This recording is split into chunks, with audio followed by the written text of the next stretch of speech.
नमस्कार श्रोते हो. दीपक रेगे कथाकथन चॅनलवर मी दीपक रेगे तुम्हा सगळ्यांचं मनापासून स्वागत करतो.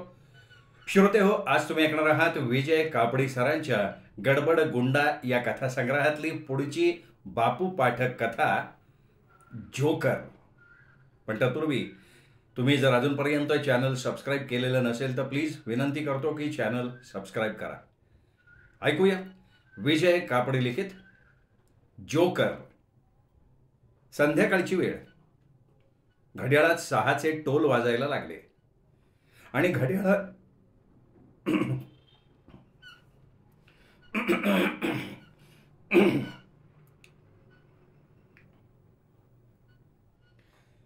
संध्याकाळची वेळ. घड्याळात 6चे टोल वाजायला लागले आणि घड्याळानं 6 टोल पूर्ण वाजवायच्या आतच ऑफिस रिकामं झालं. 6:02, 6:05, 6:11च्या लोकल गाड्या पकडण्यासाठी सारे जीवाच्या आकांतानं धावत सुटले. बापू पाटकानं मात्र आज नेहमीच्या शर्यतीत भाग घेतला नाही. तो आपल्या जागेवर शांतपणे बसून राहिला. कचेरीच्या खिडक्या बंद करून दिवे मालवण्याचं काम करणारा चंदू शिपाई दिव्याची आणि पंख्याची बटणं खटाखटा बंद करायला लागला. खिडक्यांच्या खिट्ट्या लावायला लागला. एवढ्यात आपल्या जागेवर बसून राहिलेल्या बापू पाठकाकडे त्याचं लक्ष गेलं. त्याने लगेच चौकशी सुरू केली. काय बापूसाहेब, आज घरी नाही जात काय? नाही जात, बापू पाठक म्हणाला. का का काय मिसेसची भांडण झालं वाटतं सकाळी सकाळी? चंद्या गबसा तू. ना इथले सगळे असेच करतात ना साहेब. बायकोशी भांडण नसन ना त्या दिवशी घाईघाईने घरी जातात. बायकोशी भांडण झालं असेल का नाही तर त्या दिवशी रेंगाळत जातात. अहो काय काय जण आहे ना 6:30चा सिनेमा बघून मग रात्री उशिरा घरी जातात बरं का. नाही म्हणलं तुमचा काय बेत आहे? अरे मला आज विमानतळावर जायचं आहे. कोणच्या विमानतळावर? म्हणजे सांताक्रूजच्या का इंटरनॅशनल सहारा? मला सहारा विमानतळाकडे. अयो म्हणजे लय जंगीच भांडण झालेलं दिसतंय तुमचं. अगो आता इतक्या लांब जाऊन घरी परतायचं म्हणजे रात्रीचे 12च वाजतील की हो साहेब हो. हे बघे भांडण बिंडण काही झालेलं नाही. नाही मग कशाला जात आहे सहारा विमानतळाव? हां काय विमानं कशी ओढतात ते बघायला चालले काय? अरे माझा मामे सासरा येणार आहे बाबा. अमेरिकेहून येणार आहे आज तो. मामी सासरा? हां म्हणजे तुमच्या मिसेसचा मामा नाही का? ते काय अमेरिकेत असतात का? कित्येक वर्ष तिथेच येते. त्यांचं नाव अंतू मामा. आत्ता सुट्टी काढून येत आहेत. मग बापूसाहेब तुम्ही त्यांना काय टेप रेकॉर्डर आणायला सांगितलं का नाही? आणणार आहेत. टेप रेकॉर्डर आणणार आहेत बरं का. सोनी मेकचा. इकडे 3,000 पडतात. अरे तिथे फक्त 750 रुपयात मिळतो म्हणे तो. मग असं सांगा ना राव का ते तुमच्यासाठी टेप रेकॉर्डर आणणार म्हणून त्यांना अगत्यानं उतरून घ्यायला तुम्ही सहारा विमानतळावर निघताय आहे का नाही? नाही असंच काही नाही आहे. अरे ते इतक्या वर्षांनंतर भारतात येत आहे. मुंबईची त्यांना नाही विशेष माहिती. त्यात वेळ रात्रीची. सहारा विमानतळावरचे टॅक्सीवाले कसे वागतात याच्या बातम्या थेट अमेरिकेत पोहोचल्या. म्हणून तर त्यांनी तार करून मुद्दाम मला कळवलं ना. होय काय? किती वाजता येणार आहे विमान? 11:15 वाजता. रात्रीच्या 11:15 वाजता? म्हणजे आता तुम्ही इथनं निघणार ते थेट विमानतळावर जाणार आणि मग 11:15 वाजेपर्यंत तिथंच बसून राहणार होय? झाले का प्रश्न झाले तुझे का आणखीन काही शिल्लक आहेत? नाही तसं काही नाही. मी निघतो आता चलतो. तुम्ही किती टाईम बसणार इथं आता? तू जा रे बाबा, मी बसतो थोडा वेळ आणि निघतो. चंदू शिपाई निघून गेल्यानंतर बापू पाठक टॉयलेटमध्ये गेला. त्याने अंगावरचे कपडे काढले, स्वच्छ हातपाय धुतले. त्यानंतर आपल्या ब्रीफकेसमधून आणलेला बगळ्याच्या पंखासारखा पांढरा स्वच्छ शुभ्र सफारी सूट अंगावर चढवला. दुपारी लंच टाईममध्ये जाऊन विकत आणलेले नॉर्थ स्टारचे बूट चढवले. थेट 55-56 सालातल्या चित्रपटातल्या देवानंदची आठवण व्हावी असा कोंबडा केसाचा केला. कपड्यावर अत्तर फासलं आणि एवढा डामडौल करून झाल्यानंतर अंगावरचे उतरवून ठेवलेले कपडे आणि चपला घेऊन तो आपल्या टेबलापाशी आला. त्यानं ती सामग्री आपल्या खाण्यात ठेवली. खाणाला चावी घातली आणि सिगरेट शिलकावून आणखीन थोडा वेळ जाऊ दिला. ठीक 7 वाजता कचेरीचा दरबान कुलूप लावायला आला तेव्हा बापू पाठक बाहेर पडला. बापू पाटकाचा त्यावेळचा रुबा बागळाच होता. आपल्या दर्शनानं अमेरिकेहून विमानानं उडत येणारा आपला मामे सासरा अंतू मामा चकित झाला पाहिजे असा विचार मनात आणून तो बसच्या स्टॉपकडे दमदार पावलं टाकत निघाला. विमान 11:15 वाजता येणार आहे म्हणजे चिक्कार वेळ हाताशी आहे. फोर्ट विभागातून सहार विमानतळ गाठायला 1.5 तासाचा अवधी सहज लागणार. त्यामुळे गर्दी असलेल्या बसेस सोडून द्यायचं बापू पाटकानं ठरवलं. पण या धोरणानुसार त्याला 10 बसेस सोडाव्या लागल्या. शेवटी 8च्या सुमाराला बसच्या स्टॉपवर उभा राहून राहून पाय दुखायला लागल्यामुळे आता येणाऱ्या पहिल्या बसमध्ये चढायचं असा निर्णय घेऊन तो तयारीत उभा राहिला खरा. पण त्यानंतर अर्धा तासपर्यंत एकही बस त्या बाजूला फिरकली नाही. 35 मिनिटांची वाट बघून झाल्यावर बापू पाटकाला एक बस येताना दिसली. बस स्टॉपवर येता तो चढदिशी आत चढला. बस तशी रिकामी होती. खिडकीची जागा पकडून बापू पाठक बसला. रात्रीची मुंबई पाहायला लागला. तेवढ्यात एक स्टॉप आला आणि काही माणसं आत आली. काही क्षणात बस सुरू झाली आणि आपल्या शेजारी कुणीतरी येऊन बसल्याचं बापू पाटकाच्या लक्षात आलं. एवढी बस रिकामी असताना या माणसानं आपल्या शेजारी का येऊन बसावं या विचारानं अस्वस्थ होऊन त्याने डोळ्याच्या कोपऱ्यातनं आपल्या शेजाऱ्याकडे बघितलं आणि त्याच्या कपाळावर आठ्या पडल्या. काळ्या रंगाचा, चपट्या नाकाचा तो एक अगदी साधा गरीब रंगारी होता. त्याच्या अंगावरच्या कपड्यावर वेगवेगळ्या रंगांचे लहान मोठे डाग पडलेले होते. त्याच्या अंगावरचा रंग तसा ताजा होता. हात रंगात नुकतेच बुडवल्याप्रमाणे ओले होते. त्यानं आपल्या पायाजवळ हिरव्या रंगानं तुडुंब भरलेला डबा ठेवला होता. डब्याला झाकणच नव्हतं. त्या रंगीबेरंगी माणसाला त्याचा रंगाचा डबा घेऊन दुसरीकडे बसायची विनंती करायची का आपणच उठून दुसरीकडे बसायचं याचा विचार करत बापू पाटकानं थोडा वेळ काढला. शेवटी आणखीन 2 स्टॉप येऊन गेले तरी तो रंगारी उठायचं काही नाव घेना. आता आपल्या सफारी सुटाच्या संरक्षणाकरता आपणच उठून दुसरीकडे जायला हवं असा सुज्ञ विचार मनात आणून बापूनं आपल्या ब्रीफकेसला हात घातला. तो उठून उभा राहिला आणि नेमका त्या क्षणी रस्त्यावरच्या खड्ड्यामुळे बस हिंदकळली. ड्रायव्हरनं जोरात ब्रेक लावून धावती बस उभी केली. बसच्या त्या अनपेक्षित पवित्र्यामुळे दुसरीकडे जाण्यासाठी उठून उभा राहिलेला बापू पाठक थप्पकन खाली बसला आणि तेवढ्या रंगाऱ्याच्या पायाजवळ ठेवलेल्या रंगाच्या डब्यातला तांब्याभर हिरवा रंग उंच उडाला आणि बापू पाटकाच्या सर्वांगावर पसरला. हो, रंगपंचमीत रंगानं भरलेली पिचकारी मोकळी व्हावी त्याप्रमाणे बापूचं सर्वांग रंगानं भिजलं ना. ओला रंग कपड्यातनं आत उघळायला लागला. ध्यानी म्हणी नसताना आकस्मिकपणे कोसळलेल्या त्या रंगीत संकटानं बापू पाठक अवाक झाला. पण त्याचं माथं भडकलं. काय करावं काय बोलावं त्याला कळेनासं झालं. त्यामुळे सुरुवातीला त्याच्या तोंडातनं नुसते फुर्र फुर्र असे बुडबुडे यायला लागले. बसच्या इंजिनमधून तसेच आवाज आले आणि बस पुढे निघाली. अरे अरे अरे रे काय झालंय ते बघ की. शेवटी एकदाच बापू पाटकाच्या तोंडातनं शब्द बाहेर आले. काही क्षणापूर्वी स्वच्छ पांढऱ्या रंगाचा दिसणाऱ्या बापू पाटकच्या अंगावरचा सफारी सूट आता रंगीत दिसू लागल्याच्या लक्षात येऊन तो रंगारी शांतपणे म्हणाला, रंग पाडला वाटतं. डब्याला झाकण न लावता रंग आणलास कशाला इथे बसमध्ये हा? बापू पाठक त्याच्यावर खेकसला. अरे तुरे करायचं काम नाही बार का साहेब. मी काय तुमचा नोकर नाहीये. मी पण तुमच्यासारखा बसमधला एक प्रवासी आहे.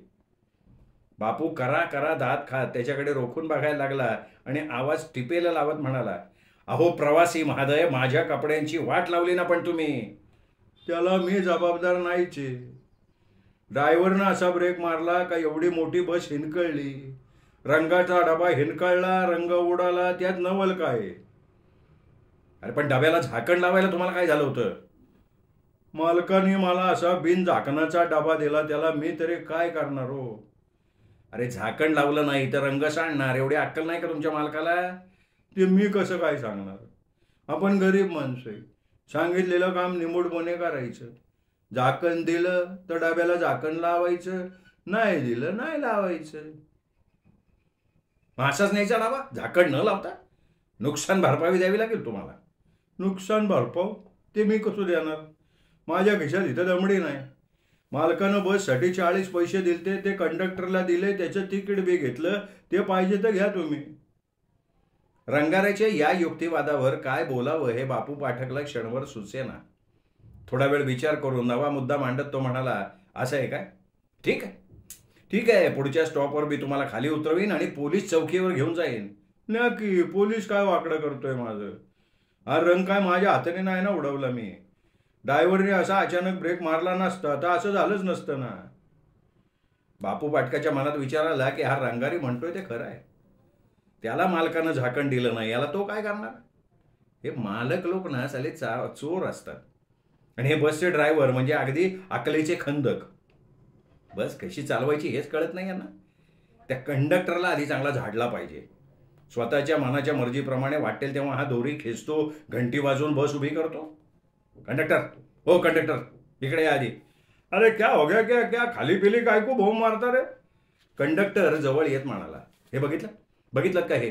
माझ्या अंगावर यांच्या डब्यातला रंग उडालाय, कपड्याचा सत्यानाश झाला माझ्या. मग उसको मैं क्या करू फिर? तुमचा तो ड्रायव्हर, त्याला अक्कल आहे का नाही? वाटेल तेव्हा ब्रेक मारतो म्हणजे काय? हो साहेब, अरे जरा रस्त्यावरचे खड्डे बघा ना. म्युन्सिपाल्टीनं खड्डे बुजवले नाही तर ड्रायव्हर काय रडणार आहे का? हा, रंग उडाला म्हणून एवढी बॉम्ब कशाला करायची? रुमाल काढा खिशातनं, रंग पुसून टाका ना तो. कंडक्टरच्या त्या आगाऊ सूचनेचा बापू पाठकला इतका राग आला, रंग पुसून काढू का? दाखवू? हा, काढू रंग पुसून? थांब, दाखव आता, दाखव, तूच दाखव कसा पुसून काढतात ते दाखव. हा, असं म्हणत बापू खाली वाकला. त्यांनी तो रंगाचा डबा उचलला आणि उरलेला रंग कंडक्टरच्या डोक्यावरनं उलटा करून टाकला. कंडक्टर आणि रंगारी बापू पाटकाकडे हिंस्त्र मुद्रा करून बघायला लागले. आणि आता पुढे काय? असं करून आपल्या मनातल्या खदखदणाऱ्या संतापाला वाट करून द्यावी याचे तिघे जण स्वतंत्रपणे विचार करत असताना बस परत एकदा हिंदकळली. ड्रायव्हरने जोरात ब्रेक मारला. वेगात निघालेली बस उभी राहिली आणि ड्रायव्हरने मागे वळून निष्पाप सुरात विचारलं, क्या गडबड चल रही मेरे भाई? पण कसलीही पूर्वसूचना न देता थांबलेल्या बसचा परिणाम एवढाच झाला की बापू पाठक, तो रंगारी आणि कंडक्टर तिघांचाही तोल गेला आणि आधारासाठी त्यांनी एकमेकांना मिठी मारली. आपल्या अंगावरच्या सफारी सुटाकडे बघण्याचं धैर्य बापू पाठच्या अंगात आता नव्हतं. काही न बोलता तो खाली बसला. डोळे मिटून घेतले त्याने. त्यानंतर त्यांनी हळूहळू डोळे उघडले. अंगावरच्या कपड्याचं अवलोकन केलं. त्याचा पांढरा शुभ्र किमती सफारी ड्रेस पार खलास झालेला होता. ठिकठिकाणी हिरव्या रंगाचे डाग पडलेले होते. ओल्या रंगामुळे भिजलेले कपडे त्याच्या अंगाला चिकटले होते. रंगाच्या त्या ओषट्ट वासानं त्याचं मस्तक भणभणायला लागलं होतं. पण त्यानंतर बापू पाठक गुपचूप बसून राहिला. रंगारी आणि कंडक्टर यांनी समजूतदारपणे काहीही न बोलण्याचं ठरवलं. बसचा शहार विमानतळाच्या दिशेनं प्रवास चालू होता. ठीक 9:30 वाजता विमानतळाचा स्टॉप आला. बस थांबली. प्रवासी उतरले. बापू पाठक सुद्धा उतरला.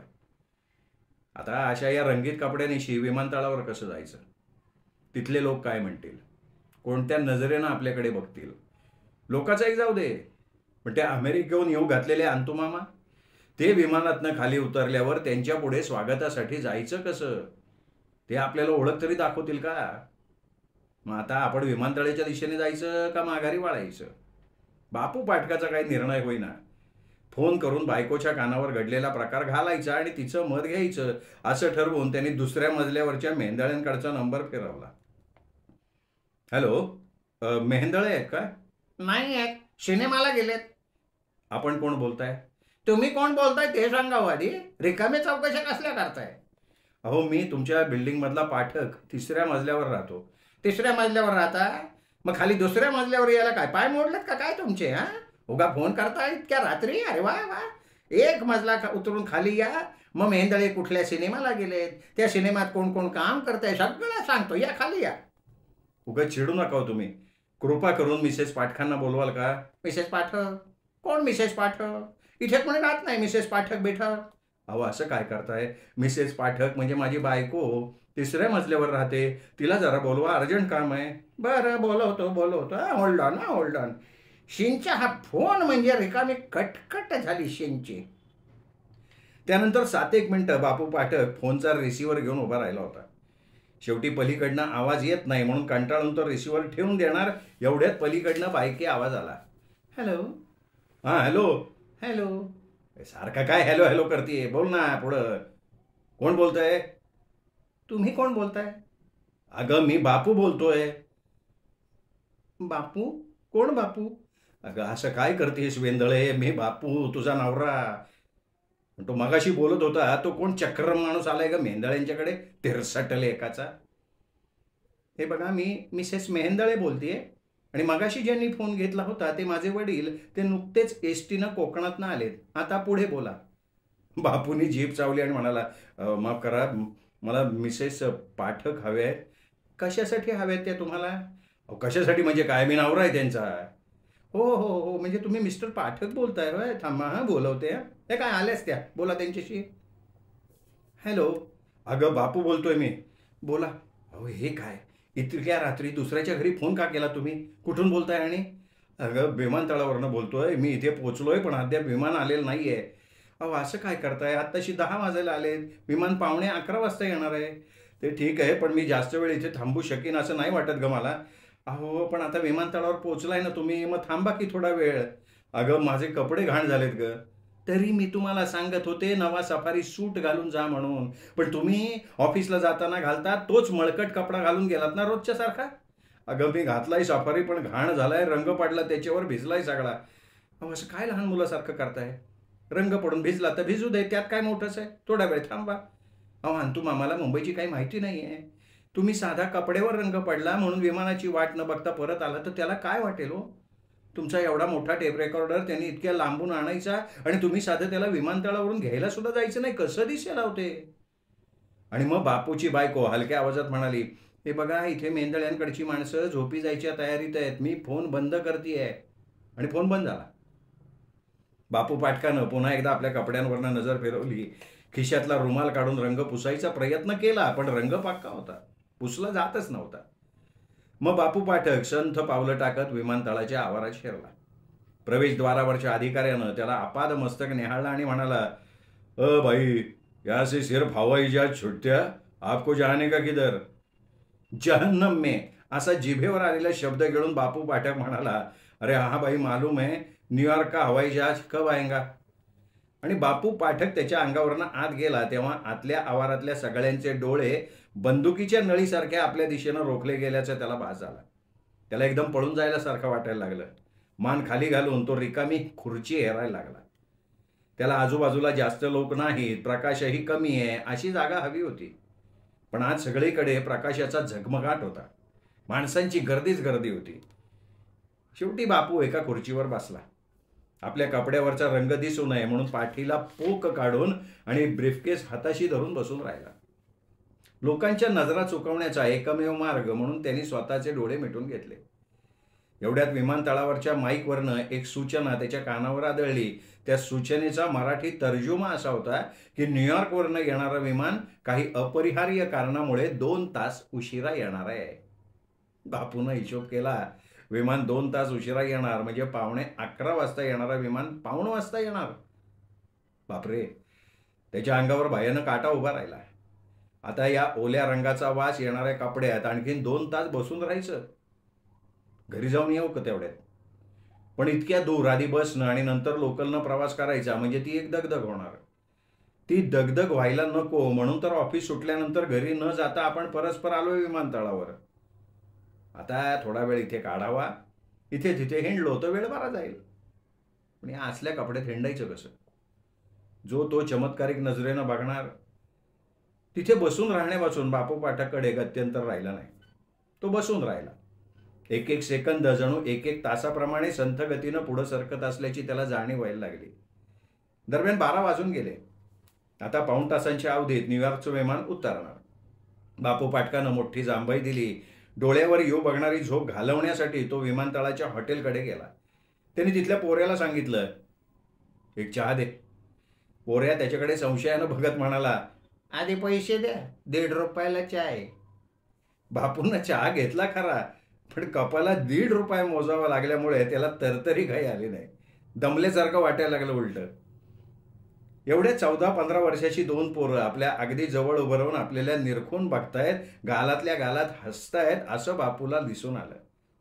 त्यांचे आईबाप जवळ नसतील तर त्यांच्यावर खेकसण्यासाठी म्हणून बापूनं आजूबाजूला बघितलं. कोपऱ्यात एक जोडपं उभंच होतं. त्यातला पुरुष बापूकडे बघत त्या स्त्रीच्या कानात काहीतरी सांगत होता. ती स्त्री दुसरीकडे बघत असल्याचं नाटक करत फिदी फिदी हसत होती. बापू मनातल्या मनात चडपडला, पण करणार काय. बापूनं घड्याळात बघितलं, 9:15 वाजायला 10 मिनिटांचा अवधी होता. आता न्यूयॉर्कचं विमान उतरणार, त्यातून अंतू मामा उतरणार आणि त्यांना घेऊन आपण टॅक्सी पकडून आपल्या घराची वाट पकडणार. बापू पाठक पुढचा कार्यक्रम आखत होता. तेवढ्यात माईकवरनं एक निवेदन ऐकू यायला लागलं. बापू कान देऊन ऐकायला लागला आणि निवेदिकेचे शब्द त्याच्या कानात तापलेल्या सळईसारखे घुसले. न्यूयॉर्कहून येणारं विमान आत्ताच हाती आलेल्या माहितीवरून आता 9:15 वाजता येणार नसून ते 3:30 वाजता येणार आहे. प्रवाशांच्या गैरसोयीबद्दल आम्ही दिलगीर आहोत. थँक्यू. बापू पाटकानं दात करा करा चावले. धावत जावं आणि त्या निवेदिकेचा गळा पकडावा. बापूच्या डोक्यात हिंस्त्र विचारांची एक मालिकाच यायला लागली. तोंडातून येणाऱ्या अपशब्दांना बाहेर न पडू देण्याचा शिकस्तीनं प्रयत्न करत बापू तसाच उभा राहिला. आता या अवस्थेत आणखीन 2.5 तास काढावे लागणार होते. या अंतू मामाला दुसरं चांगलं वेळेत येणारं विमान पकडायला काय झालं. निदान दिवसा उजेडी पोचणारं तरी विमान धरायला काय हरकत होती. रात्रीचे 2:15 किंवा 3:30 ही काय एखाद्या गावात उतरायची वेळ झाली का. चे चे चे चे चे चे चे. या लोकांना दुसऱ्याला होत असलेल्या त्रासाची पर्वा नाही. आता तो आपल्यासाठी टेप रेकॉर्डर आणणार म्हणून आपण इथे ताटकळत उभे आहोत. नाही तर तो अंतू मामा गेला उडत म्हणून आपण येवाना घरी पोचलो असतो. उबदार पांघरून अंगावर घेऊन झोपी गेलो असतो. विमानतळाच्या बाहेरच्या आवारात जरा फिरून यायचं का. आता काय लोकांच्या नजरेला घाबरायचे. विमानतळावरच्या जवळजवळ प्रत्येकानं आपले हे कपडे बघितले. आपल्याला हसून घेतलंय. मेलं कोंबडं आगीला डरत नाही. बापू पाठक तरा तरा चालत विमानतळाच्या आवाराच्या बाहेर आला. पण मध्यरात्रीचा थंडगार वारा आणि बाहेरचा उघड्या विमानतळावरचा गारठा बापू पाटकाच्या मस्तकात झिणझिण्या उठवायला लागला. दात कडाकडा वाजायला लागले. बापू घाईत आत आला, खुर्चीत बसला, डोळे मिटून घेतले.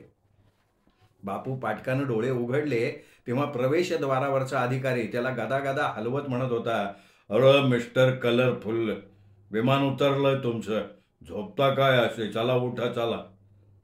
बापू पाठक उठून उभा राहिला. विमानतळावरनं येणारे प्रवासी ज्या प्रवेशद्वारातनं बाहेर पडणार होते त्या दिशेनं धावत सुटला. अद्याप एकही प्रवासी विमानाबाहेर आलेला नाही हे कळताच बापूला समाधान वाटलं. आपण गाढ झोपी गेलो होतो. त्या अधिकाऱ्यानं जर उठवलं नसतं तर जगबुडी आली असती, तरी आपण त्याच अवस्थेत पडून राहिलो असतो आणि कदाचित आपली वाट बघून अंतू मामा एकटाच निघून सुद्धा गेला असता. आता प्रवासी बाहेर यायला लागले. अंतू मामाची वाट बघत बापू पाठक उभा राहिला. इतक्या वर्षांनंतर आपण अंतू मामाला बघतोय. ओळख पटेल ना. तो आपल्याला ओळखेल का. आपल्या कपड्यावर रंग उडाला ही गोष्टच बापू पाठक विसरून गेलेला होता. थोड्या वेळानं तिथला दरबान दरवाजा बंद करायला लागला म्हणून आश्चर्यानं बापू पाटकानं त्याला विचारलं, अहो अजून माणसं यायची आहेत ना. अरे हो सब चले गए अभी. अरे कॅप्टन आणि हवाई सुंदरी सुद्धा निघून गेली. आता कोण येणार आहे इथं. अरे च्या, लेकिन आमचा अंतू मामा आने वाला था, वो किधर गया.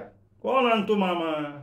ये है हमारा एक मामा है, उसका नाम है अंतू है, अंतू मामा. वो न्यूयॉर्क से आने वाला था. आपने ठीक तरह से देखा ना.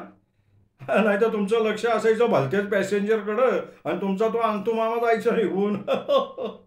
बापरे, भयंकर गोंधळ झाला म्हणायचा. सगळी मेहनत फुकट जाणार, आता काय करायचं.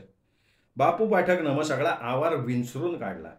धावत धावत बाहेर जाऊन टॅक्सी आणि मोटारीतून जाणाऱ्या प्रवाशांना तो बघून आला, पण त्याला अंतू मामा कुठे दिसले नाहीत. अंतू मामा गेला कुठं. त्यानं इन्क्वायरीत जाऊन चौकशी केली तेव्हा तिथल्या अधिकाऱ्याने एक मोठी जांभई देऊन त्याच्या हातात एक यादी दिली आणि म्हणाला, न्यूयॉर्कहून आलेल्या यानातल्या सगळ्या प्रवाशांची नावं या यादीत आहेत. हवं असलेलं नाव यादीत आहे का ते आधी बघून घ्या. बापू पाटकानं यादीतली नावं 2दा वाचून बघितली. अंतू मामाचं नावच नाही यादीत. म्हणजे हा साला अंतू मामा आलाच नाही. अचानक बेत रद्द झाला असेल तर त्याला कळवायला काय झालं होतं.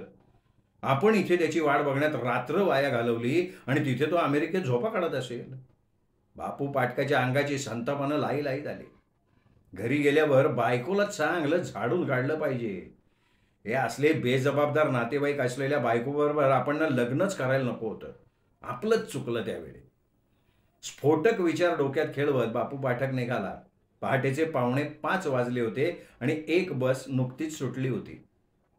पुढची बस 45 मिनिटांनंतर सुटणार होती. टॅक्सीने जायचं का सरळ? नको.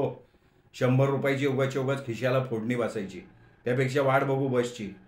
त्या हरामखोर अंतुमामाची वाट बघून झाली, आता बसची वाट बघू. त्यानंतर बस आणि लोकलचा मजल दरमजल प्रवास करत बापू पाठक घरी पोचला तेव्हा सकाळचे 6:45 वाजले होते. शिणलेली गात्र, थकलेलं मन, अशा अवस्थेत झिडपिडत वेडीवाकडी पावलं टाकत बापू पाठक आपल्या घराच्या दारासमोर उभा राहिला. दारावरच्या घंटीवर बोट ठेवून घंटीचं बटन दाबायला सुद्धा त्याला विलक्षण प्रयास पडले. पुढच्या क्षणी दार उघडलं गेलं. दारात बायको उभी होती. हो, काय हा अवतार? आणि सफारी सुटावर असा रंग कसा कुणी उडवला तो? बायकोच्या या प्रश्नानं बऱ्याच वेळानंतर पहिल्यांदाच आपल्या अंगावरच्या सफारी सुटाकडे बापू पाटकाचं लक्ष गेलं. किमती आणि सुंदर सफारी सुटाची उडालेली दैना त्याच्या डोळ्यासमोर उभी राहिली. बायकोबरोबर एका शब्दाची देवघेव न करता बापू पाठक आत शिरला आणि दिवाणखान्यातल्या आराम खुर्चीवर धाड देशी कोसळणार तोच आराम खुर्चीत एक 60चा वृद्ध आरामात चहा पीत आणि वर्तमानपत्र वाचत बसलेला त्याला दिसला. हा कोण माणूस बसला इथे? अरे च्या, आता आणतो मामा. हा आला कधी? बापू पाटकानं बायकोकडे वळून बघितलं आणि ती सांगायला लागली, अहो असं काय बघताय? हे अंतू मामा नाहीत का? ते काल रात्री 11:30 वाजता आले दिल्लीहून. दिल्लीहून आले? 11:30 वाजता आले?